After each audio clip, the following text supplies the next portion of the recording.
दोस्तों class 10 maths के पहले चैप्टर रियल नंबर्स की जो पहली एक्सरसाइज है 1.1 उसमें एक बहुत इंपॉर्टेंट फॉर्मूला है। उस फॉर्मूले पर बेस्ड हम क्वेश्चंस करेंगे। बहुत इंपॉर्टेंट फॉर्मूला है और स्टूडेंट्स बहुत कंफ्यूज होते हैं उस फॉर्मूले पे बेस्ड क्वेश्चंस करने में। तो वो फॉर्मूला क्या है और उसमें क्वेश्चंस कैसे बनते हैं ये मैं आपको इस वीडियो में करवाऊंगा। जिस फॉर्मूले की मैं बात कर रहा हूं वो है कि अगर कोई दो नंबर है P and Q, let there be two numbers P and Q, तो फिर क्या होगा?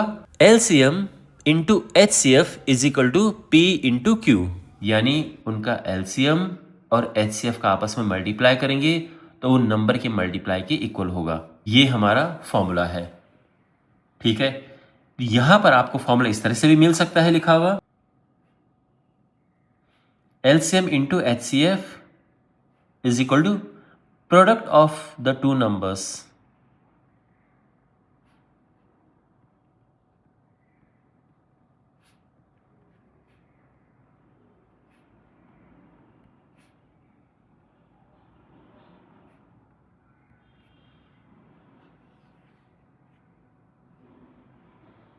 तो फॉर्मूला आपको इस तरह से भी लिखा हुआ मिल सकता है। अब इसका एप्लीकेशन क्या है देखो, बहुत सिंपल तरीके से मैं समझाता हूं। दो नंबर्स ले लेते हैं, एक है 80 80 और दूसरा है 100। इनका HCF होता है 20 और इनका LCM होता है 400।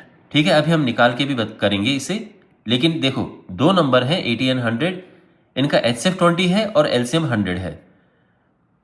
तो होता यह है कि अगर हम LCM और HCF का आपस में मल्टीप्लाई करें, देखो ये है ना LCM इंटू HCF,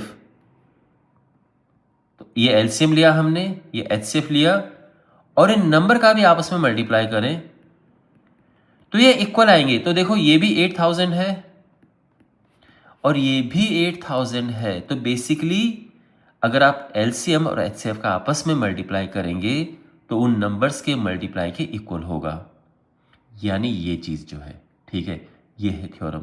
समझ गए आप? अब आपके मन में क्वेश्चन होगा कि सर इसका HCF 20 क्यों आया? तो ये तो अलग है, ये तो आप आराम से कर सकते हैं कि 80 और 100 है, इसका HCF और LCM कैसे निकालते हैं। तो ये बेसिक चीज़ है, आई एम श्योर आपको पता होगा। 80 को हम लिख सकते हैं 2 की पावर 4 इंटू 5 और 100 को लिख सकते हैं 2 की पावर 2 इंटू 5 की पावर 2। जो इनका HCF होगा वो हम लेते हैं छोटी पावर, तो 2 की पावर 2 यहाँ से लिया और 5 लिया, यानी ये हो गया कितना? 20। जो इनका LCM है वो लेते हैं बड़ी पावर, तो ये 2 की पावर 4 और 5 की पावर 2, तो ये हो जाएगा 400। आप मल्टीप्लाई कर लेना। तो कहने का ये मतलब है कि LCM और HCF ये है, ठीक है। खैर मेन तो मुझे आपको ये फॉर्मूला समझाना है। अब इसमें क्वेश्चंस कैसे बनते हैं देखो, तो क्वेश्चन आपके पास ऐसे आएगा कि भाई LCM है 80 और 100 का 400, हमने HCF बताना है 80 एंड 100 का कि क्या होगा। इस तरह से क्वेश्चन आपके पास आता है। तो पहली बात तो ये कि साफ दिख रहा है कि नंबर एक 80 है और एक 100 है, साफ दिख रहा है। नंबर्स कौन कौन से हैं? The numbers are 80 and 100।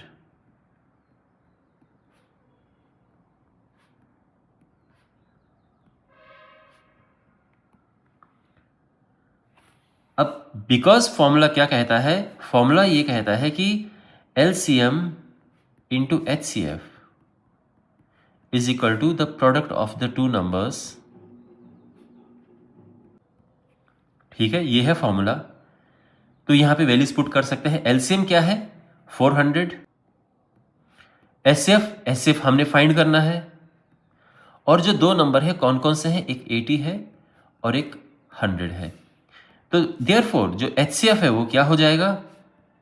80 into 100, और ये 400 नीचे चला जाएगा डिनोमिनेटर में, और ये यहां पर सिंप्लीफाई हो जाएगा, तो ये आ जाएगा answer. So the HCF of 80 and 100 is, यानी हम ये कह सकते हैं कि HCF 80 एंड 100 का क्या है? 20 है। ये आंसर है।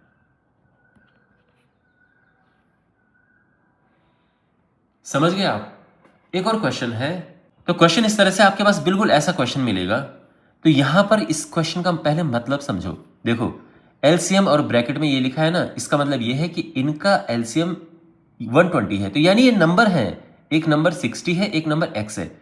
तो 60 एंड x दो नंबर है जिनका एलसीएम 120 है और इन नंबर का एचसीएफ 120 ये 20 है। तो हमने x फाइंड करना है। तो बेसिकली यहाँ पे एक नंबर तो दिया है जो कि 60 है और हमने दूसरा नंबर फाइंड करना है। तो फॉर्मूला क्या है? LCM into HCF is equal to the product of the two numbers। ठीक है ना? तो इसका मतलब है LCM देखो कितना है, 120 है, HCF 20 है। अब जो दो नंबर यहां पर हैं, एक 60 है और एक x है, एक 60 और एक x। तो यहां पर इनका प्रोडक्ट लिख देते हैं, है ना? दो नंबर यही तो है, एक 60 और एक x। अब ये 60 नीचे जाएगा तो 120 इंटू 20/60 ये हुआ x। तो ये तो दो बार जाएगा, ये आ जाएगा 40। सो देयरफॉर x आ चुका है 40। ओके, और ये हमारा आंसर है।